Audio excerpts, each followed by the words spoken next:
नरेंद्र पांडे का अभिवादन स्वीकार करिए। हरियाणा विधानसभा चुनाव में कांग्रेस की बुरी तरह पराजय हुई। इस पराजय पर एक दिन बाद राहुल गांधी ने अपनी पहली प्रतिक्रिया देते हुए अपने पुराने एजेंडे को ही हवा दे दी। वही पुराना प्रोपेगेंडा जो कांग्रेस हर हार के बाद आगे बढ़ाती रहती है। राहुल गांधी ने अपनी प्रतिक्रिया में जम्मू कश्मीर में नेशनल कॉन्फ्रेंस के गठबंधन को तो बधाई दी और लोकतंत्र की जीत बतलाया, लेकिन हरियाणा में उन्होंने हार को स्वीकार करने की बजाय पूरी चुनाव प्रक्रिया में एक बार फिर से प्रश्न खड़ा कर दिया। राहुल ने 9 अक्टूबर को अपने ट्वीट पर लिखा, जम्मू कश्मीर के लोगों को तहे दिल से शुक्रिया। प्रदेश में INDIA की जीत संविधान की जीत है, लोकतंत्र स्वाभिमान की जीत है। हम हरियाणा के अप्रत्याशित नतीजे का विश्लेषण कर रहे हैं। अनेक विधानसभा क्षेत्रों से आ रही शिकायतों से चुनाव आयोग को हम अवश्य अवगत कराएंगे। राहुल गांधी के इस ट्वीट से तो साफ होता है कि वह जम्मू कश्मीर में कांग्रेस गठबंधन की जीत को लोकतंत्र बचाने का प्रमाण पत्र जारी कर रहे हैं, लेकिन हरियाणा की हार को पचा ही नहीं पा रहे। इस ट्वीट में उन्होंने अपनी शिकायतों का जिक्र भाजपा की जीत पर प्रश्न उठाने के लिए किया। कांग्रेस के राष्ट्रीय मीडिया प्रभारी हैं जयराम रमेश। उन्होंने कहा कि चुनाव आयोग की वेबसाइट पर वोटों की गिनती की जानकारी धीमे धीमे अपडेट किया जा रहा था। जयराम रमेश ने इसको लेकर एक ज्ञापन भी चुनाव आयोग को सौंप दिया। हमारे पास जानकारी है कि 9 या 10 सीटें ऐसी हैं जहां 11 या 12 राउंड की गिनती हो चुकी है, पर जो ECI के वेबसाइट पर जानकारी उपलब्ध है और जो सब चैनल दिखा रहे हैं, सिर्फ 4 या 5 राउंड के बाद जो नतीजे हैं, जो ट्रेंड है, जो रुझान है, उसको दिखाया जा रहा है। तो एक तरीके से ये मनोवैज्ञानिक खेला जा रहा है, ये माइंड गेम्स है, दबाव लगाया जा रहा है। ECI एक निष्पक्ष संस्था है, संवैधानिक संस्था है, इस दबाव में नहीं आना चाहिए। मैंने शिकायत की है, मैंने उनको अभी खत लिखा है। और देखिए, जो जहाँ 12 राउंड के रुझान उपलब्ध हैं, उसको क्यों आप वेबसाइट पर अपलोड क्यों नहीं करते? क्यों चैनल उसकी जानकारी नहीं दे रहे हैं? हमारे पास ऐसी 10 सीटें हैं जहां कांग्रेस आगे है, पर वो नहीं दिखाई दे रहा है। तो ये तो एक मनोवैज्ञानिक खेल है, ये दबाव है प्रशासन पर कि रोक लगा के रखो।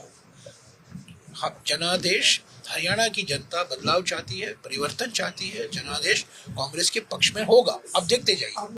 तो चुनाव आयोग ने जयराम रमेश के इस दावे को हवाई बतलाते हुए इसका करारा जवाब भी दे दिया। कांग्रेस के ऐसे बहुत सारे नेता हैं जो दावा करना शुरू कर दिए, जहां उनकी हार हुई है वहां EVM की बैटरी 99% थी। उन्होंने EVM में छेड़छाड़ का आरोप लगाया।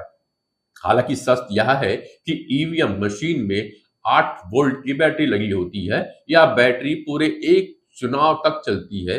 कई बार तो उसके बाद भी यह बची रहती है। हरियाणा में चुनाव हुआ जिसके नतीजे बिल्कुल अप्रत्याशित हैं और यहां तक कि यह भी कहेंगे कि अस्वीकार्य हैं। जिस तरह की शिकायतें लगातार आ रही हैं, अभी हम जयराम रमेश जी और मैं जिस कमरे में बैठे थे वहां भी लगातार शिकायतें हमारे नारनौल के कैंडिडेट राव नरेंद्र सिंह हो गए या पानीपत के कैंडिडेट हो गए, 3 जिलों से, हिसार, महेंद्रगढ़, पानीपत, यहां से लगातार शिकायतें आ रही कि कैसे बैटरीज जो मशीन की थी वो 99% थी, और जिन मशीनों की बैटरीज 99% थी उन मशीनों में नतीजा एक आया, हमें हराने वाला नतीजा आया, और जो मशीनें नहीं, जिनको छेड़ा गया, जिनकी बैटरी 60-70% जो स्वाभाविक है होनी चाहिए थी, उसमें हम जीत रहे हैं हमारे कैंडिडेट। तो हम ये सारी शिकायतें इकट्ठी कर रहे हैं। हमारे कैंडिडेट्स ने वहां रिटर्निंग ऑफिसर्स को शिकायतें दी हैं और दे रहे हैं अभी, लेकिन आने वाले कुछ दिनों में ये सारी शिकायतें लेकर हम चुनाव आयोग में जल्दी ही जाएंगे और अपनी शिकायत वहां दर्ज कराएंगे। इन सब के बीच असदुद्दीन ओवैसी ने कांग्रेस पार्टी पर निशाना साध दिया। उन्होंने कहा कि जब कांग्रेस जीत जाती है तब EVM में कुछ नहीं होता, और जब कांग्रेस हार जाती है तब EVM में सेटिंग हो जाती है। Victory has many fathers, defeat has none, जो कहावत है, अब कुछ भी बोले जाएं। अब जाहिर है, तो अब ये EVM को ब्लेम करना तो बड़ा आसान है ना। तो वही EVM से आप जीत जाते हैं, और फिर अगर आप हार जाते हैं, तो ये गलत बात है। राहुल के मित्र और कांग्रेस के सहयोगी उमर अब्दुल्ला हो सकता है कि सीएम भी बन जाए जम्मू कश्मीर के।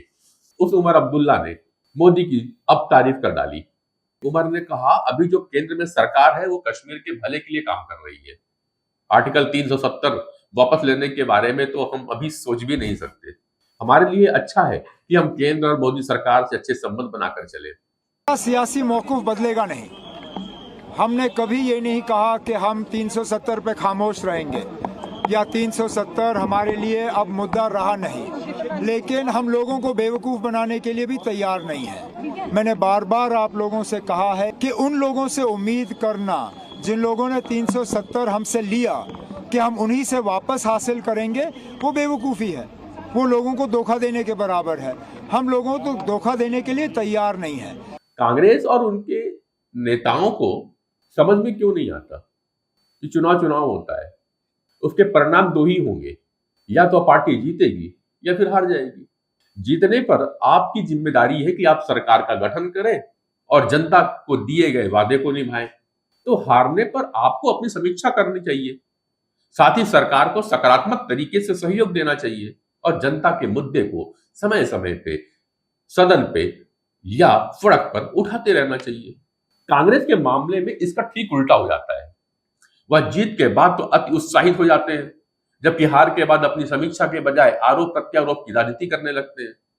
कांग्रेस 2014 के बाद शायद ये समझ ही नहीं पा रही कि वह ईवीएम या चुनावी प्रक्रिया पे प्रश्न उठाएगी तो जनता को उसको समर्थन नहीं मिलने वाला। जनता अच्छे से जानती है कि भारतीय चुनाव प्रक्रिया बहुत मजबूत है और यहां पर गड़बड़ियों की आशंका ना के बराबर है। कांग्रेस यह बात जितनी जल्दी समझ जाए उतना उसके लिए अच्छा है, उसके संगठन के लिए अच्छा है।